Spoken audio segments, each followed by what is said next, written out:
Ayyana shima kan jirtu hordoftotaaf kabajamtoota OTS Sirsa channel unnumti keessa nagaa keessanii annagaa kiyya waaqeen galatu egaan kun guyyaara kan immoo wanta aaraa imo irratti kan isin fayyadchiisuu dandeessu waan ajaa'ibaa tokko isiniif qabadeetti dhufe egaan wanti guyyaara kan isiniif qabadeetti dhufe waan baay'ee tokko isin ajaa'ibu imo keessan egaa profile picture keessan yennaa gaddaratanitti egaa wantoota barbaadanii bifa viidiyoodhaan irra ka'achuuti kan isin dandeessu jechuudha wanta haaraan isinitti agarsiisuudhaaf qabadeetti dhufe jechuudha egaan kunootti amma fakkeenyaaf isinitti agarsiisuutiin hin danda'a jechuudha jalqaba gaafa profile suuraa keessanii irra deemtanii dur normally suuraa qofaa ture jechuudha amma garuu viidiyoo irra ka'achuu kan isin dandeessudha viidiyoo suuraa keessan gara viidiyootti deebisuudhaan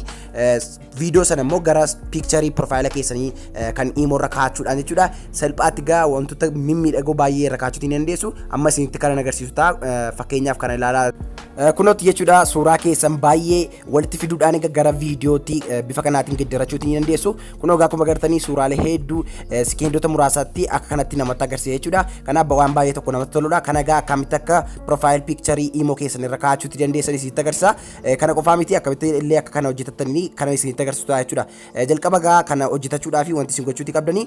gara play store keessanii dhufuutii qabdu jechuudha gara play store keessanii akka dhuftaniini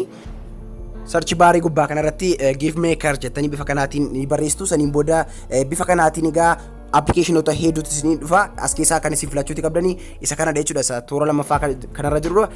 GIF maker GIF editor ka jedhu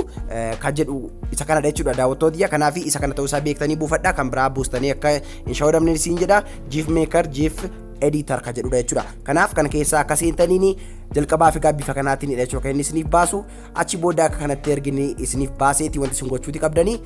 amma kunoo fakkeenyaa fi suuraalee lama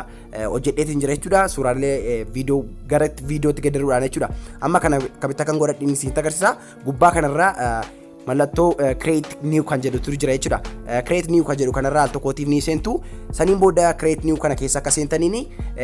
viidiyoo irraa filachuu ni dandeessu akkasumas immoo iskriinii keessan irraa kaameraadhaan kakaasuudhaan gara keessaatti filachuu ni dandeessu angaruu gaalarii koo keessaa filadheetira jechuudha kan isinitti agarsiisu isinis kunoo gaalarii keessan keessaa suuraalee qabdan filachuudhaaf kunootti from image ka jedhu kana keessa seentu jechuudha saniin booda kana keessa akka seentaniini gaalarii keessan keessa isin seensa achi booda as keessaatti lafa suuraan keessan jiru ni filattu jechuudha amma as keessaatti lafa suuraan jiru nan filadha saniin booda suuraaleen barbaade gaa bifa kanaatiin gara viidiyootti geddaruudhaaf wanti gochuuti qabu kunootti jechuudha suuraaleen barbaade hunda isaarrayyuu nan cuqqaasa jechuudha bifa kanaatiin suuraa barbaadan irraa akka kanatti ennaa gadi tarreeffachaatti deemtanii ofii isaatiin jala kanarra yookiin modhuma kanarra isiniif tarreessaa kan deemu ta'a jechuudha kanaaf as keessaa kan barbaadan kamiiniyyuu hanga barbaadanitti filachuuti dandeessu akka filattanii fixxaniini gubbaa kanarra next kan jettu jirti jechuudha gubbaa kanarra mallattoo next waan jirtuuf kanarra al tokkootiif ni seentu saniin booda kanarra akka seentaniini gara kanaatti jechuudha kan inni isin dabarsu kun akkuma agartanii egaa editii garagaraa itti dabaluutiin ni dandeessu wantoota garagaraa effektii garagaraa itti dabaluu ni danda'ama jechuudha jala kanarraa speedii isaallee akkasuma hir'isuutii ni dandeessu jechuudha kunootti kana gochuuf gajjallaa kanarraa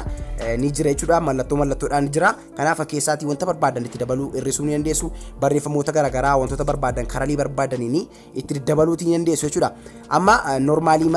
speedii normaalii xiqqoo ishee hir'isuudhaani kan isinitti agarsiisu jechuudha isin garuu akka fedha keessanitti emoji garagaraa wantoota garagaraa itti dabalachuu ni dandeessu amma yoo normaalii akka kanatti barbaadan immoo qaxxitaa wanti isin gochuuti qabdanii gubbaa kanarraa save ka jedhu ni jira jechuudha gubbaa kanarraa save ka jettu kana cuqaasuudhaan bifa kanaatiin gara kanaatti isin dabarsa isin wanti isin gochuuti qabdan high gootanis ni dandeessu mediumis ni dandeessu amma kan kiyyaa highidhaan nan godhadha jechuudha high quality jechuudha qulqullinaan akkaniinaaf bahuuf waan barbaaduuf jechuudha achi booda gubbaa kanarraa okay ni jettu jechuudha okay akka jettaniini kunoo sekeendii muraasa duwwaa hedduu kunoo akka kanatti salphaatti isiniif xumura jechuudha achi booda suuraa keessan sana gara viidiyootti isiniif geddereetti jira jechuudha egaan kunootti akkuma agartanii egaa suuraa keessan gara viidiyootti akka kanatti isiniif jijjiira jechuudha daawwattootiyya kanaaf waan baay'ee tokko nama ajaa'ibudha kunoo akkuma agartanii egaa suuraa keessan akka kanatti gara viidiyootti ergin isiniif gedderee salphaatti egaa gara imo keessanii dhuftu jechuudha gara imo keessanii akka dhuftaniini wanti isin gochuuti qabdanii gubbaa kanarraa mallattoo profaayila keessanii ni cuqaastu jechuudha mallattoo profaayila keessanii akka galtaniini akka kanatti isiniif baasa saniin booda ergin akka kanatti isiniif baase suuraa keessan irraa al tokkootiif ni cuqaastu saniin booda suuraa keessan irraa innaa galtanii jirtanii kunoo gubbaa kanarraa mallattoo kaameraa ni jirte jechuudha mallattoo kaameraa kanarraa al tokkootiif seentu achi booda kunoo filannoolee sadii isiniif kenna filannoo sadan kana keessaati wanti isin filachuuti qabdanii choose from album ka jedhu isa sadaffaarra jiru kana ni filattu jechuudha saniin booda wanti inni isiniif baasu iddoo kanarratti suuraa isin viidiyoo itti geddartanii isiniif baasa jechuudha bifa GIF-dhaan waan isiniif baasuu fi iddoo kanarraa gaa bifa kanaatiin isa gara viidiyootti gaddirtan suuraa keessan ni filattu jechuudha. Achi booda kunootti al tokkootti fennaatti cuqaastanii jirtanii kunoo iddoo kanarraa sheer ka jedhu ni cuqaastu. Saniin booda sheerii kana innaas cuqaastanii addanarraa gaa sekeendota muraasa qofaadha jechuudha kan isin eeddanii. Sekeendi muraasa akka eeddaniin ofiisaatiin avaatariin keessan isiniif gaddirame jechuudha daawwattootiyya. Saniin booda gaa ergi isiniif gaddirame akka kanatti isiniif taphachuutii ni eegala jechuudha daawwattootiyya. Kanaaf egaa bifa salphaa akkana kanaatiinidha kan isinii viidiyoo gara viidiyootti suuraa keessan gaddaruudhaan imo keessan irra kaa'achuutii dandeessan jechuudha daawwattootiyya. Egaan viidiyoo kana kan isinitti tole abdiin qaba laayik gochuudhaan na jabeessaa isiniin jecha yeroo ta'an immoo barnoota ajaa'ibaa kan biraan hanga deebinee ol agarrutti immoo nagaan naaf turaa isinan jaalladhaa isinan kabajaa. Bye bye.